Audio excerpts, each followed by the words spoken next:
સતગુરુદેવ પોપટરામ બાપાની દુધેશ્વર માતની લાભેશ્વર નાથની ઉગમેશ્વર નાથની ઈર્ષાગર ભગવાનની સતગુરુદેવની.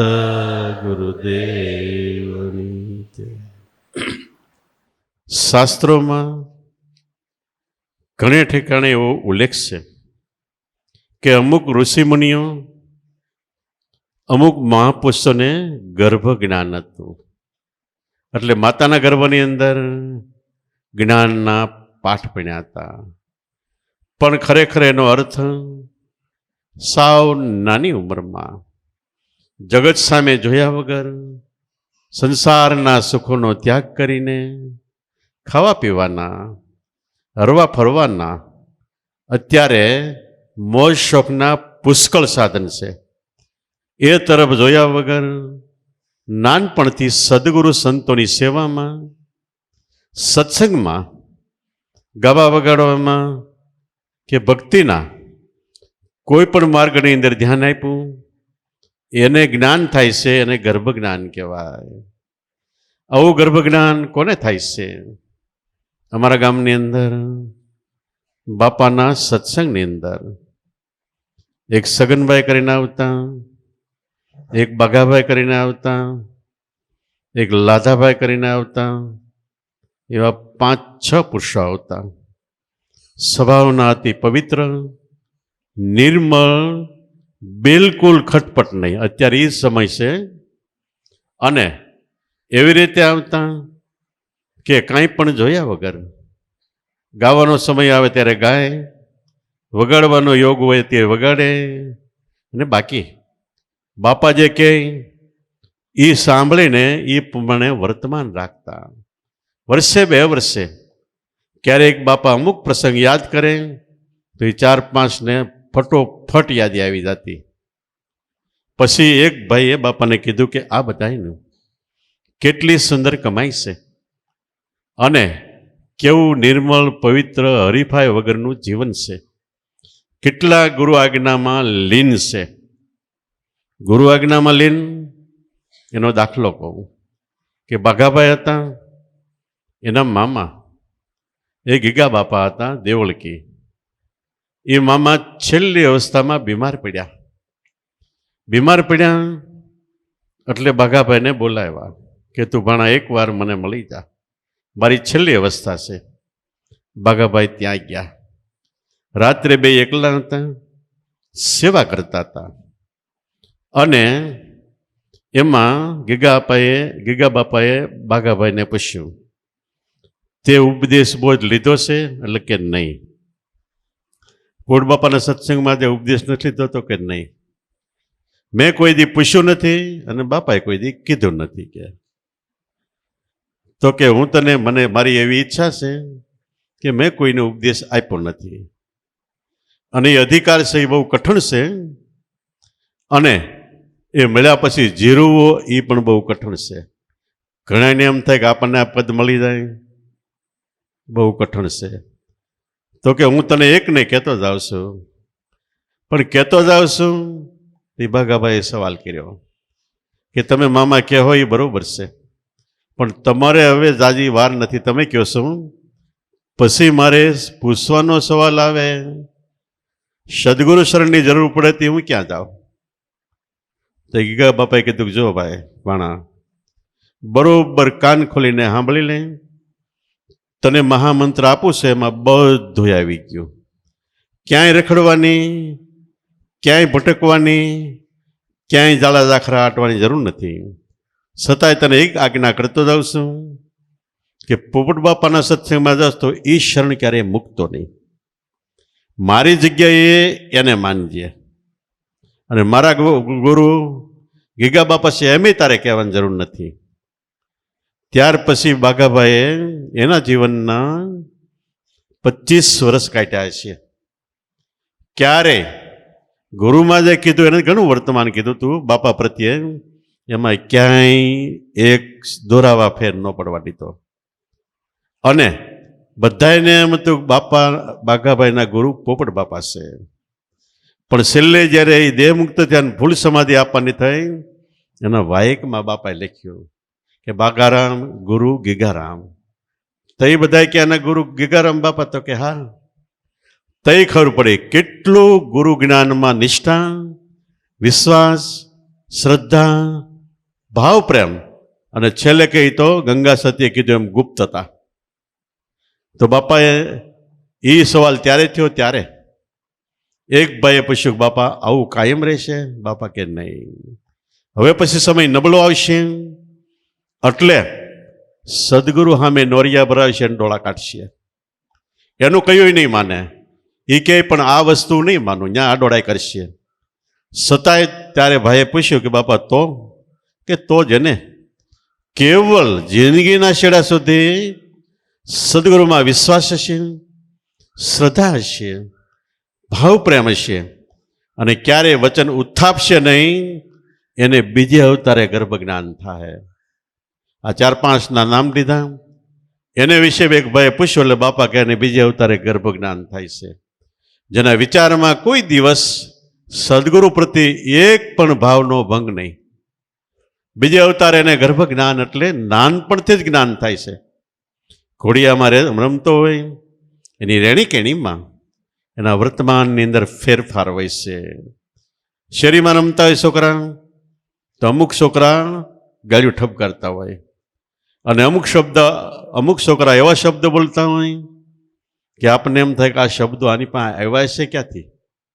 આને સત્સંગ યાદ ન રહે, આને કાંઈ આ વાતોની ખબર ન હોય, છતાં આવા શબ્દો. પણ એ ગર્ભ જ્ઞાન, આગલા જન્મની કમાઈ. એટલે કહેવાય છે કરેલી કમાઈ કોઈ દિવસ કોઈની નિષ્ફળ જાતી નથી. સારી કમાઈ કરી હોય તો સારી રીતે આ બીજો અવતાર આવે છે, નબળી કમાઈ કરી હોય તો નબળી રીતે. તો કમાઈ કઈ છે? પહેલી કમાઈ સદગુરુ સંતની તન મન ધન લગાવીને કોઈ તર્ક વિતર્ક લોમ વિલોમ રાખ્યા વગર સેવા કરવી. બીજી કમાઈ એનો સત્સંગ કરવો. પણ સત્સંગ કેવી રીતે? કે જે જ્ઞાનની ધારા નીકળે છે એ ગંગધાર છે, ગંગાજીની ધારા છે, અને એ ઝીલે એ પ્રમાણે વર્તમાન રહેણી કેણી. ત્રીજી વસ્તુ સ્મરણ, નામનું સ્મરણ, એ ત્રીજી કમાઈ છે. તો નામનું સ્મરણ ક્યારે થાય? કે તમારું મન ગુરુમાં મળ્યા પછી કોઈ દેવી દેવતામાં ક્યાંય પણ મન ન જાય તો થાય. નકર નામનું સ્મરણ કરતા દેવી દેવતામાં માનો મન ન્યા અડધું ન્યા વહી જાય, એટલે સ્મરણ ના થઈ જાય, કટકા વેરણ શરણ થઈ જાય. કોઈ દેવી દેવતા ખોટા છે એમ કહેવાનો સાર નથી, પણ મનના થઈ જાય ટુકડા. 2-3-4 વસ્તુ તમે ભેગી રાખશો એટલે ઘડીક મન આય, ઘડીક આય, ઘડીક આય, મિનિટ ઠેકાણે રમશે. તો મન અભંગ નહીં થાય. અભંગ નહીં થાય તો નિશાન સુધી સુરતા પહોંચવામાં જન્માંતરો વ્યા જાય. નહીતર 3 વસ્તુ છે. બાળપણથી મોટા થયા, ઘણાને પૂર્વનો યોગ હોય તો વગર સમજાવે સમજણાવવા માંડે છે. ક્યાંય એનું મન કેચઅપ કરવા માંડી જાય કે આ વાત મેં સાંભળી છે, યાદ આવવા માંડી જાય. ઘણાને સમજાવવાથી આવે છે અને ઘણાને સમજાવો તોય નથી આવતી. 3 ભેદ છે. 3 ભેદ આપણને સત્સંગ સમાજને લાગુ પડે છે. એટલે સદગુરુ મળ્યા હોય, નામ મળ્યા હોય તો તન મન ધન લગાવીને કોઈ પણ ઈચ્છા, કોઈ આકાંક્ષા, બની જવું, થઈ જવું, જોઈ લેવું, જાણી લેવું, સાંભળી લેવું, એ કાંઈ નહીં. ફક્ત મને મળી ગયા એ સદગુરુ મળ્યા છે એટલો ભાવ એણે બતાવેલ નામ છે. એ નામ છે એ મારો આત્મા છે. આ 2 સિવાય મન બહાર નહીં જાવ તો જાય. સંસારમાં છે, વ્યવહારમાં છે, એટલે મન જાય સ્વાભાવિક છે, પણ તરત જ વાળી લેવાનું. વાળી લેવા માટે સદગુરુના શબ્દો યાદ કરો, કા ગુરુમૂર્તિને યાદ કરો, કા નામને સ્મરણને યાદી કરો, એટલે બધોય ફેરફાર થઈ જાય. આપણા જીવનનું ઘડતર આપણે કેવી રીતે કરવું, એક આપણા હાથમાં છે અને બીજું સદગુરુના હાથમાં છે. 2 રીતે આપણા જીવનનું ઘડતર થાય છે. જો કરવું હોય અને દેવગતિ પ્રાપ્ત કરવી હોય તો કેવલ સદગુરુ શરણમાં શ્રદ્ધા, વિશ્વાસ, ભાવ, પ્રેમ રાખો. આ વસ્તુ ભાગવતની અંદર ક્યાંક ક્યાંક લખી છે. એમાં લખ્યું આદિ નારાયણે આ ઉપદેશ બ્રહ્માને આપ્યો, અમુક અમુક મહાપુરુષોને આપ્યો. તો આદિનારાયણ એટલે આપણે એમ થાય કે એ વ્યક્તિ કે માણસ છે, નહીં. જે તમને નામ મળ્યું છે એ આદિનારાયણનું સ્વરૂપ છે. અને એનો ઉપદેશ એ તરફ જો આપણે મનની ગતિ છે, પ્રેમ છે, ભાવ છે, તો એમાંથી ઉપદેશની ઓટોમેટિક ધારા તમારી અંદર આવશે કે મારે આટલી ભૂલ છે, મારે આ કરવું પડે જોઈએ. જો એ તમે ધ્યાન આપશો તો એ આદિનારાયણ નામનો ઉપદેશ તમારી અંદર આવશે. એને ગીતાજીમાં કૃષ્ણ ભગવાને કીધું કે હે અર્જુન, પૂર્વે એટલે આગળ તને જે સમજાવી રહ્યો છું ગીતા જ્ઞાન, એ યોગ પૂર્વે મેં સૂર્યને કીધેલો. તો સૂર્યથી કૃષ્ણ મોટા. હવે કૃષ્ણ થયા ને 5000 વર્ષ થયા, અને સૂર્ય થયો એને તો આશરે 4 અબજ વર્ષ થયા. તો કેમ મેળ ખાય? છતાંય ઘણા એમ કહે તો એમ હોય જ કે, પણ આધ્યાત્મિક છે. કૃષ્ણ કે હે અર્જુન, પૂર્વે એટલે આગળ મેં આ યોગ એટલે આ જે આપણે સત્સંગ કરી એ યોગ સૂર્યને કીધો. એ સૂર્યે આ યોગ મનુને કીધો. મનુ અને શત્રુપા રાણી એને પૃથ્વીની ઉત્પત્તિમાં પ્રથમ છે. અને મુનિએ આ યોગ ઇક્ષ્વાકુને કીધો. અને ઇક્ષ્વાકુ પાસેથી આ યોગ આખા જગતની અંદર આવ્યો. તો કૃષ્ણ ચંદ્ર એવું સદગુરુ અખંડાનંદ સ્વરૂપ, એમાંથી આપણો બાળક રૂપે જન્મ થયો, આત્મા રૂપે ચેતન આપણી અંદર આવ્યું, એને જ્ઞાન સ્વરૂપમાંથી આવ્યું, આમાં ચેતનમાં આવ્યું. અને ચેતનથી આખા શરીરનું હલન ચલન, આંખથી જોવાનું, કાનથી સાંભળવાનું, મોઢેથી બોલવાનું, ખાઈ પી હરી ફરી આપણું આખું શરીર જેવી રીતનું મોઢ આપવું હોય, જેવી રીતનું વાળવું હોય, વળાવવું હોય, જેવી રીતનું દ્રશ્ય જોવું એવું, જેવી રીતનું સાંભળવું હોય એવું, જેવી રીતનું બોલવું હોય એવું, બધું એ ચેતન સ્વરૂપ આત્મા સૂર્યમાં આવ્યું. અને સૂર્ય આ યોગ મનુને કીધો. મનુ એટલે આપણું મન. આત્મામાંથી પહેલું જ્ઞાન મનની અંદર આવ્યું, અને મનથી પછી એ જ્ઞાન ઇક્ષ્વાકુ એટલે આપણી નવ ઇન્દ્રિયોમાં ઈચ્છા શક્તિ એમાં પ્રસર્યું. એનાથી બધી ઇન્દ્રિયો કામ કરે છે. એક એક ઇન્દ્રિયોનો ઇતિહાસ લખો તો આવડા ગ્રંથ થાય એટલો થાય. આંખે ખાલી એક કોડી જેવડી આવડી જ, છતાંય કેટલું જોવે, જિંદગીના કેટલા દ્રશ્યો આમાં કેન્દ્રિત થયેલા છે. બધા દ્રશ્યની ફિલ્મ ઉતરે છે, અને એ ફિલ્મમાં કેસેટો એટલી થાય કે આવડો હોલ ભરાય થાય તો ઘટે, એટલી કેસેટો થાય છે. તો આ ઈચ્છા શક્તિ કાન કેટલું સાંભળે છે જિંદગીમાં, અને સાંભળીને નાખે છે ક્યાં? તો એ જમા થાય છે આપણા અંતઃકરણમાં, મન, બુદ્ધિ, ચિત્ત ને અહંકાર ચારેયમાં. એનું બીજું રૂપ એક થાય એટલે સુરતા છે, સુરતામાં જમા થાય, જેને શાસ્ત્રોમાં વાસુદેવ કીધું છે. વાસુદેવ એના પુત્ર કૃષ્ણને. તો વાસુદેવ એટલે આપણું અંતઃકરણ, એમાંથી આત્મ સ્વરૂપનું પ્રાગટ્ય થાય છે. એવી રીતે મોઢું બોલે, કાન સાંભળે, આંખ જોવે, બધી ઇન્દ્રિયોનું એક એક પુસ્તક લખો તો લખાઈ ન રહે એવડું જબરજસ્ત જ્ઞાન થાય. આ બધા જ્ઞાનના આપણા 4 વેદ, 6 શાસ્ત્ર, 18 પુરાણ, રામાયણ, મહાભારત, ભાગવત ગીતા અને ઉપનિષદો, આપણો આખો હોલ ભરાય જાય તોય પુસ્તકો વધે એટલું જ્ઞાન છે. અને યાદ રાખવાનું, આ જ્ઞાન લખવાવાળા ઋષિમુનિઓ બધાએ અભણ હતા, ઝાઝા ભાગના. અને એથી મોટી ખૂબી કે બધા ઋષિમુનિઓમાં 40% તો નાની જ્ઞાતિમાં હતા. એટલે બધા કાંઈ બ્રાહ્મણો નહોતા. કોઈ ગમે હાવ નાની ગતિ, એકડે એકથી ગણો તો એ જ્ઞાતિમાં થયેલા 40%. વેદ લખવાવાળા ઋષિમુનિઓ 40% તો હાવ નાની જ્ઞાતિમાં થયા. આટલું બધું અદ્ભુત, અલૌકિક, અનુપમ, જેની ઉપમા ન આપી શકાય, આટલું બધું જ્ઞાન આવ્યું ક્યાંથી? એક જ આદિનારાયણ આ નામમાંથી આવ્યું. એ નામ આપણને મળ્યું છે તો એકની પકડ રાખો, બધી પકડ રાખશો તો નિશાને ઘા નહીં થાય. અને 2-4 નિશાન કરો લાગટ, અને પછી ઘા મારો તો આપણને નક્કી ન થાય કે આમાં કેની ઉપર ઘા મારવો. 5 થાંભલા ખોડીને પછી હાથમાં 500 પાણા આપો, ઘા માર્યા જ કરે, પણ ક્યારેક આઈ મારે, ક્યારેક આઈ મારે, ક્યારેક આઈ મારે. એટલે ખરેખર નિશાને ચોટ કરવી એ ન થઈ શકે. અને જો એક જ નિષ્ઠા હોય તો વહેલા મોડા નિશાને ઘા પડી જાય છે. એટલે એવી નિષ્ઠા કેળવું કે એક જ ગુરુ, એક જ આત્મા, એક નામ નિશાની, એક ટેક એવી ગ્રહણ કરી કે જેને સત્ય ભક્તિ સમજાણી. એમ ભક્તિપદની અંદર ખાઓ પીઓ, હરો ફરો, મોજ કરો, સંસાર વ્યવહારમાં ભરપૂર રહ્યો, પણ એક નિષ્ઠાથી ભક્તિ કરો. બે ભાવ ક્યારેય ન થવો જોઈએ, ને સદગુરુમાં કુશંકા લોમ વિલંબ ન થવો જોઈએ. તો ભક્તિ વહેલા મોદી સફળ થાય. આપણને એમ થાય કે એને ખબર નથી, નહીં અંતર્યામી છે, જાણે છે, સમજે છે, અને જેવો આપણો ભાવ પ્રેમ છે એ પ્રમાણે આપશે, એમાં ફેર નથી. પણ એમાં જો આપણો ફેર પડે તો આપવામાં કચાશ રહી જાય છે.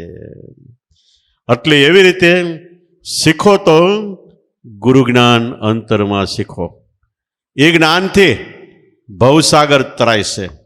ભવસાગર એટલે જગતમાં ક્યાંય સાગર એવો દેખાતો નથી, છતાંય સંતોએ રાડ્યું પડ્યું ભવસાગર તારજો, ભવસાગર તારજો, ભવસાગર તારજો. એ શું છે?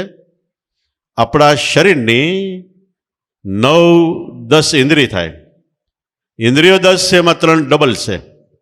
2 આંખ પણ જોવાનો વિષય એક છે, 2 કાન સાંભળવાનો વિષય એક છે, 2 નાક છે સુગંધ પારખવાનો વિષય એક છે. એટલે 7 જાતના વિષય પ્રવાહ એમાં મન વારે વારે ક્યારેક આંખમાં, ક્યારેક કાનમાં, ક્યારેક મોઢામાં, ખાવામાં, ક્યારેક સંસારના ભોગોમાં ગમે ત્યાં જાય. એને કહેવાય વિષય, એને કહેવાય સંસાર સાગર. આખી જિંદગીમાં તમે કેટલું જોયું એ સાગર કરતાં વધારે જોઈ નાખ્યું હોય. આખી જિંદગીમાં આપણે કેટલું ખાધું હિસાબ માંડજો, કેટલું ખાઈ નાખ્યું. આખી જિંદગી કેટલું સાંભળ્યું એનો હિસાબ માંડો તો પાર ન હોય. આ સાગર છે. એમ આપણું મન આખી જિંદગીમાં કેટલું રખડ્યું એ તો સમુદ્ર કરતાં પાર વહી ગયો. તો આ સંસાર સાગર છે, એ તરવો હોય તો પેલા તરતા શીખો. એટલે આમાંથી મુક્ત થવું હોય તો 84માંથી મુક્ત થવા હે. અને આ બધું ભરપૂર રહે ખાવા પીવામાં, હરવા ફરવામાં, મોજ શોખમાં, ચટકા ભટકામાં, તો સંસાર સાગર તરાહે નહીં. અને તરવો હોય તો ખરેખર તરતા શીખો. તો તરતા કેમ શીખાય? જેને તરતા આવડતું હોય એનો સાથ લ્યો તો એ તરતા શીખવામાં સીધો ઘા પણ કરે. ઘા કરે તો વાહવા એ પડે, અને આપણે પાણી માંગ્યા હોય તો ખેંચીને બાજ લાવે. તો જે તરિયલ છે એ સંતો તરિયલ તુંબડાશે, પોતે તરે છે અને બીજાને પણ તારે છે. તેવા સંતો મહાપુરુષોનું શરણ ગ્રહણ કરો. એક ઠેકાણે 3 જણા હોડીમાં બેઠા. એક પરદેશનો તો ઇંગ્લિશ જાણતો હતો, બીજો બ્રાહ્મણ જેવો વિદ્વાન સંસ્કૃત જાણતો હતો, અને ત્રીજો એક હિન્દી જાણતો હતો. બેઠા હોડીમાં, હોડી ગઈ આગે આગે, હજી લઈ જા, હજી લઈ જા, હજી લઈ જા, હજી લઈ જા. શોખ હોય ને તે આગળ ગયા ને મીડા મોજા આવતા હતા. એમાં એક જણો હિન્દી જાણવા વાળો છે ને, એ ઓલો હોડીવાળો હતો ને, એ હલેસાની હોડી આવતી પહેલાં. હલેસાને મારતો હતો. એને કહેલા તને આ બધું તું કરીશો હોડી, બીજું કંઈ જાણીશો? એ કે હું જાણું, હું એની મન થોડોક મોટો થયો તેનું હોડી જ આખું જ કે. પણ કે તને કાંઈ ખબર છે કે હું કે આપણી હિન્દી રાષ્ટ્રભાષા છે. આખા દેશમાં ગમે ત્યાં ફરવું હોય તો હિન્દીની જરૂર પડે. એ તને આવડે છે કે? ઓલો કે પણ હોડી સિવાય હું ક્યાંય ગયો જ નથી, મને કેમ આવડે? એ કે શીખવી જોઈએ, આમ છે તેમ છે. ઓલો કે પણ મારે આમાં માંડ જીવન નિર્વાહ ચાલે છે. હોડીવાળો કે તે આવડે. હિન્દીવાળો કે તારી આમદાન 5 જિંદગી તો પાણીમાં વહી ગઈ કે 25 વર્ષનો હતો, એટલે કે 100 વર્ષના આયુષમાં 5 જિંદગી તારી પાણીમાં વહી ગઈ. ઓલો કે હશે ભાઈ. તા સંસ્કૃતવાળો વિદ્વાન બ્રાહ્મણ ઊભો થયો. એ કે તને ખબર છે? તો કે હું સંસ્કૃત આપણી દેવ ભાષા કહેવાય. કે દેવો પણ સંસ્કૃતમાં વાત કરતા. આપણા વેદ, શાસ્ત્ર, પુરાણ, રામાયણ, મહાભારત, ભાગવત ગીતા બધું સંસ્કૃતમાં લખાયેલું છે. અને એ તો આવડે જ જોઈએ. અને એ ન આવડે તો બધું નકામું જીવન ધૂળધાણી કહેવાય. કે તને સંસ્કૃત ભાષા તો શીખવી દે, શીખી જાય ને મીડો શીખામણ દેવા. ઓલે પણ કે શીખવા જાઉં તો મારા છોકરા રોટલા વગરના રહી જાય. એટલે મારે તો આ પાણી છે ને એ જ મારું ખેતર છે, આમાં જ મારે રળવાનું છે કે. તઈ ઓલો સંસ્કૃતવાળો કહે કે પણ તારી આમનાન સંસ્કૃત ભાષા ન આવડે તો અડધી જિંદગી પાણી ભેગી હાલા કે. ઓલો કે જે થયું હવે બીજું હું, આમાં કાંઈ ફેરફાર થાય એમ નથી, હવે ફરીને ભણવા આવડી ઉંમરે ન બેહાય કે. તો ઇંગ્લિશવાળો ઊભો થયો, પીટફોટ ફણનનું. એ કે તને ઇંગ્લિશ આવડે છે? તો કે ના ના. તો કે ઇંગ્લિશ તો આંતરરાષ્ટ્રીય ભાષા, આખી દુનિયામાં હાલે કે, ગમે ત્યાં જા. ઓલો કે મારે દુનિયા ક્યાં જોવા જાવીશ કે, આટલો સમુદ્ર આટલો જોવાઈ ગયો એટલે બસ એમાં મારો જીવન નિર્વાહ હાલે છે. એ કે એમ ન હોય, આખી દુનિયામાં ગમે ત્યાં ફરવું તો ઇંગ્લિશ સિવાય હાલે નહીં. આંતરરાષ્ટ્રીય ભાષા એટલે દુનિયામાં ગમે ત્યાં જાય અહીંયા હાલે કે. ઘણીક વાર એમ કીધું તો ઓલો કે ભાઈ મારે તો આ જીવન નિર્વાહ આમાં છે એટલે બીજું કાંઈ શીખાય એવું છે નહીં હવે કે. તો ઇંગ્લિશવાળો કે તારી આમ, ઓલો કે 5 જિંદગી પાણીમાં ગઈ, આવડો કે અડધી ગઈ, અને હું તો એમ કહું તારી જિંદગી પાણીમાં ગઈ કે. તે ઘડીક થયું તે વાવાઝોડું ઉપડ્યું દરિયામાં, તોફાન. એને મોજા મળ્યા ઉછળવા, મોજા ઉછળવા મળ્યા ને ઝાપટું હોડીમાં આવવા માંડી. એટલે ઓલો હોડીવાળો કે તમને તળમાંથી કઈ તરતા આવડે? તો કે ના ના, તો તમારી આખી જિંદગી પાણીમાં ગઈ કે, આગળ બુડી જાઓ કે. તો તરતા શીખો મૂળ, બીજું ન આવડે તો કાંઈ નહીં. એટલે જે તરતા શીખ્યા એટલે ભવસાગર તરી જાઓ. ભવસાગર તરવું એટલે આપણી બધી ઇન્દ્રિયોમાંથી મનનું જે વાસનિક વાસ્તુ છે એ ઉઠાવીને નામમાં સ્મરણમાં લાવવાનું. અને જે નામમાં સમાઈ ગયા એનો જગતમાં બધો પાર થઈ ગયો. સંતો મહાપુરુષો અનેક થયા. ક્યારે ભજન કર્યું, કેમ ભજન કર્યું, શું ભજન કર્યું, કયું ભજન કર્યું, કેવી રીતે કર્યું, એ જગતને નથી ખબર પડતી. છતાંય ભવસાગર તરી જાય, ડંકો મારીને જાય, સમાધિ લઈને આપણા રામ જાય છે ને કહેતા જાય તો એ ખબર પડે જગતમાં આપણા હાથમાંથી હીરો ગયો. તો એને ભજન શું કર્યું? સદગુરુ મહારાજે જે નામ આપ્યું, નામનું સ્મરણ કર્યું. તમને જે નામ મળ્યું એ જો, બીજું નહીં. પછી ક્યાંય પણ દેવી દેવતા કર્મકાંડમાં નવતા ભક્તિમાં ધ્યાન ન આપ્યું, નામમાં ધ્યાન આપ્યું. અને એના શ્વાસા ભર્યા. અને સદગુરુ કે ઘડી બે ઘડી તને ટાઈમ મળે તે થોડું થોડું નામમાં ધ્યાન કરજે. ધ્યાન કરજે એટલે ધ્યાનમાં બેસજે. ધ્યાનમાં બેસવું શા માટે? ધ્યાનમાં આત્મ સાક્ષાત્કાર નથી, પણ એકાગ્રતા સાધવાની. એકાગ્રતા સાધશો એટલે તમારામાં હું અવગુણ છે, તમારું મન ક્યાં જાય છે એ તમને ખ્યાલ આવશે. અને તમારી જાતે વળી શકે પાછું વાળો, ન વળે તો સદગુરુને પૂછો, એટલે મન પાછું વળશે. એટલે ધ્યાન કરવાનું. આપણા અવગુણ ફોજ એકમાં નહીં, દુનિયામાં જેટલા ધર્મો છે બધાએ ધર્મના ધર્મગુરુઓ એમ કીધું, એમાં જે દેવ પૂજાતા હોય કે આ દેવનું ધ્યાન કરો. કોઈ રામનું ધ્યાન કે કોઈ કૃષ્ણનું, કોઈ દેવી દેવતાનું. આપણે નિર્ગુણ નિરાકાર ધ્યાન છે એટલે પહેલાં એ ધ્યાન આપનાર ગુરુ મૂર્તિનું ધ્યાન કરો, પછી નામનું સ્મરણ કરો, આ ધ્યાન કરો. એને માટે નરસિંહ મહેતાને કોઈ પૂછ્યું, નરસિંહ મહેતા કે રાત્રે જાહરે પાછલી ખટકડી. રાતે જાહરે એટલે સવારે વહેલા, પાછલી ખટકડી એટલે 3 કલાક. 3 કલાક સાધુ પુરુષને સૂઈ ન રહેવું, ઉઠી જવું. પણ ઉઠી ક્યારે જાય? સાંજે વહેલા સૂવે તો. સાંજે 11 વાગ્યા લગી મોબાઈલ ઢળે તો કોઈ દી ન ઉઠે. બાપા મામૈયા બાપુ તો એમ કહેતા કે કેનીમાનો પડસાયો મોબાઈલ અને ટીવી કોઈ દી જોતા જ નહીં. એ ચિત્ર મનમાં કરી જાય તમારે કોઈ દી ધ્યાન નહીં લાગે કે રાત્રે જાહરે પાછલી ખટકડી. સાધુ પુરુષને સૂઈ ન રહેવું. સૂઈ ન રહેવું શું કરું? ઉઠીને નિંદ્રાને પરહરી, નિંદ્રાનો ત્યાગ કરી સમરવા શ્રી હરિ. શ્રી એટલે કલ્યાણકારી સદગુરુ મહારાજને સમરવા. કેવી રીતે? એક તું એક તું એક તું એમ કેવું. તું મારે માટે તું એક જ પરિબ્રહ્મ પરમાત્મા ભગવાન છો એવું મનથી સંકલ્પ, દ્રઢ સંકલ્પ કરવું. એક તું એમ કેવું. જોગિયા હોય તેણે જોગ સાધવા. જગતમાં નાની નાની પંચપ્રણાલિકામાં કેટલાય યોગ સાધતા હોય, એટલે શ્વાસોશ્વાસ પૂરક કુંભક ઉચ્ચ કરતા એને એ કરવાનું. જોગિયા હોય તેણે જોગ સાધવા, ભોગિયા હોય તેણે ભોગ તજવા. સંસારના ભોગો એ તો વખતે ત્યાગ કરવાના. અને એવી રીતે સુકવિ હોય તેને સંત ગ્રંથ બાંધવા, સારા કવિઓ એને ગ્રંથ બાંધવા. અને શિખામણ જગતને લાગે એવી શિખામણ કેવી. કેવી શિખામણ કે તારા આંગણિયા પૂછીને જો કોઈ આવે તો આવકારો મીઠો આપજે.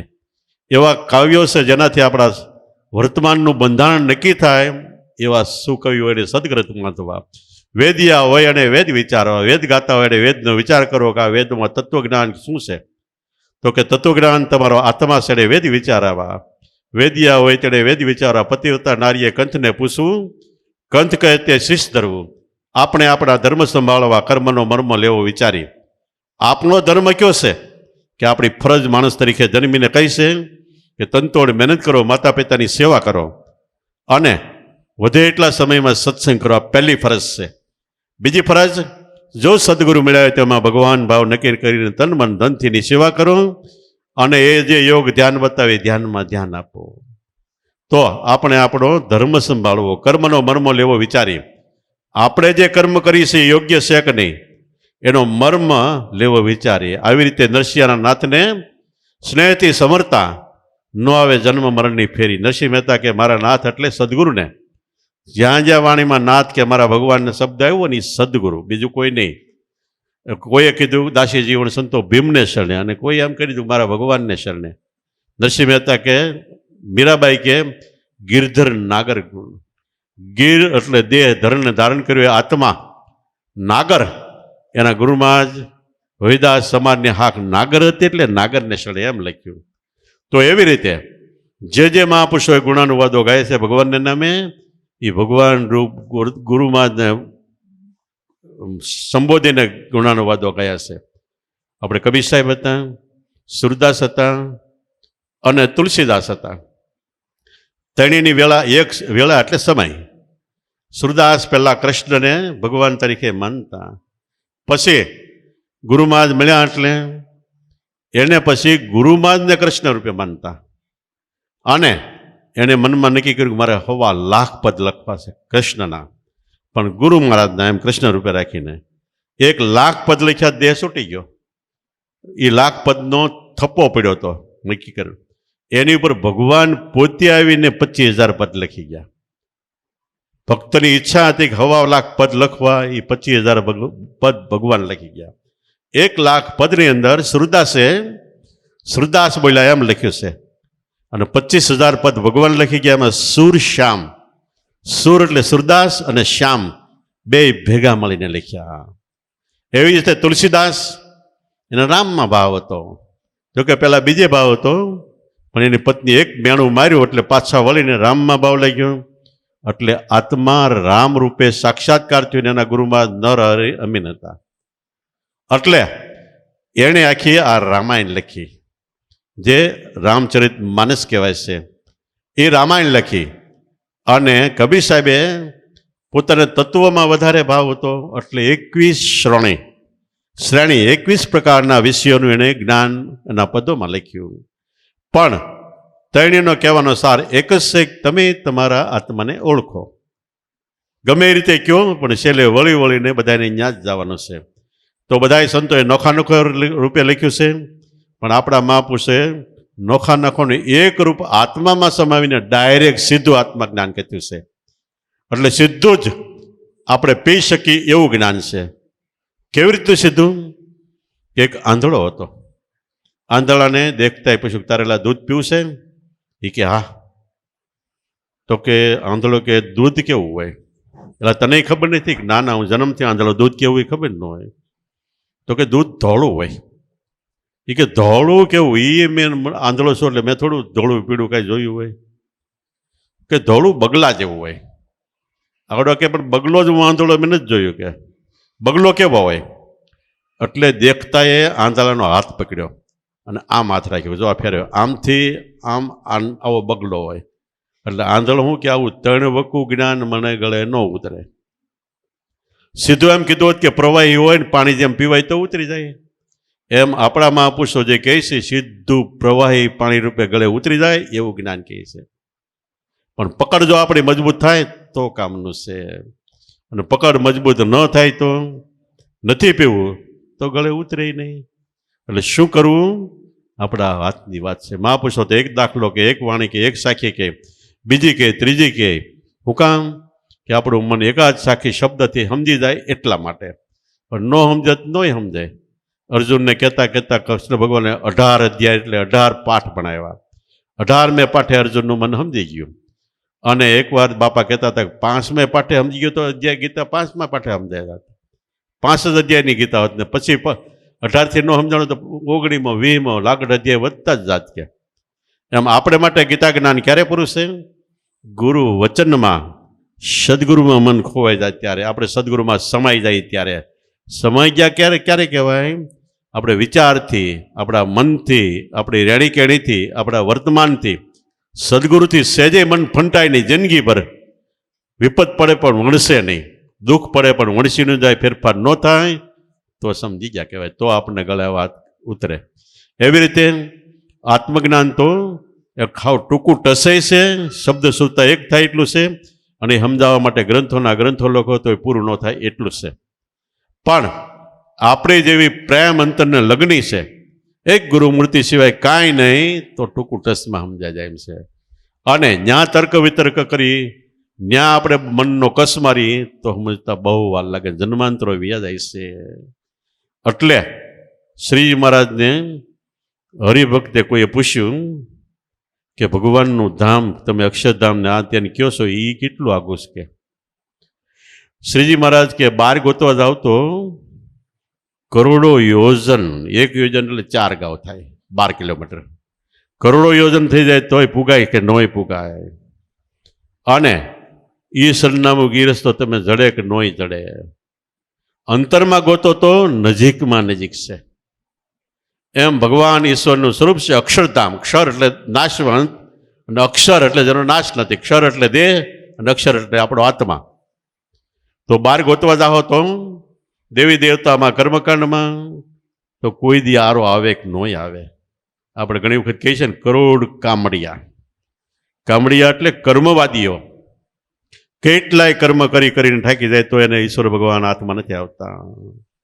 અને એક નિષ્ઠાથી ગુરુ મહારાજ કે રીતે અંતરમાં ડૂબકી મારે તો તરત જ સમજાઈ જાય છે. નજીકમાં નજીક છે, એનાથી કોઈ આગળ નથી. આ વાત વચનામૃતમાં ભગવાને લખી છે. વાંચે છે બધાય, પણ તોય કોઈ અંતરમાં ખોજ કરવી એમ કોઈને ખબર નથી પડતી. કાં ખબર પડતી હોય તો ખોજ કરતા નથી, અને કાં ભાગમાં નહીં હોય. આપણે ક્યાંક ગાઈ છે ને, એ અમૃત મળ્યું પણ અમન ન થયો, પીવામાં આવ્યું પાણી, કાં પીધું નહીં, ગળે ન ઉતર્યું. એવી રીતે જેમ સેમ અભ્યાસ ન કર્યો, સદગુરુમાં ગુણ અવગુણ દેખાણા તો પીવામાં આવ્યું પાણી થઈ જાય. એટલે ખાઓ પીવો, હરો ફરો, મોજ શોખ કરો. કેવળ સદગુરુમાં વિશ્વાસ, શ્રદ્ધા, ભાવ, પ્રેમથી એ કે એટલું કરો. એમ કે ના સ્મરણ નહીં કરવાનું તો બંધ કરી દો. નહીં કરવાનું શું કામ કહેતા છે કે આપણને ઘણી વખત એનું અભિમાન આવે. બધાએ દાન કરે, દાન કરે ને મંદિર ઉપર પછી લખાવે કે ફલાણા ભાઈને 5 લાખ, ફલાણા ભાઈને 10 લાખ લખીને પછી એ પોતે જાય, એ જોવે કે આ લખાણ છે ને, કોઈ ભૂઈ નથી નાખ્યું ને, અભિમાન આવે. એટલે મહાપુરુષો કે આ લખાણ સામું જોવાનું જ નહીં. તો એ અમે કહે વખતે જરૂર પડે એ રીતે કહે. દિવસ હોય તો કે રાત છે, ને રાત હોય તો કે દિવસ છે, પણ આપણું મન હા પાડે તો કામનું છે. એટલે ઘણી વખત જેવો ડોઝ આપવો પડે એવો આપે છે, પણ આપણે કડવો ડોઝ હોય અને બહાર કાઢી નાખી કોકડો કરીને તો અંતરનો જે રોગ છે એ ન મટે.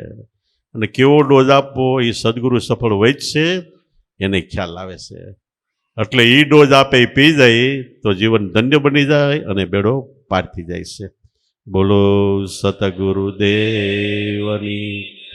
પોપટરામ બાપાની, દુધેશ્વર માતની, લાભેશ્વર નાથની, ઉગમેશ્વર નાથની, ઈર્ષાનગર ભગવાનની, સતગુરુદેવની.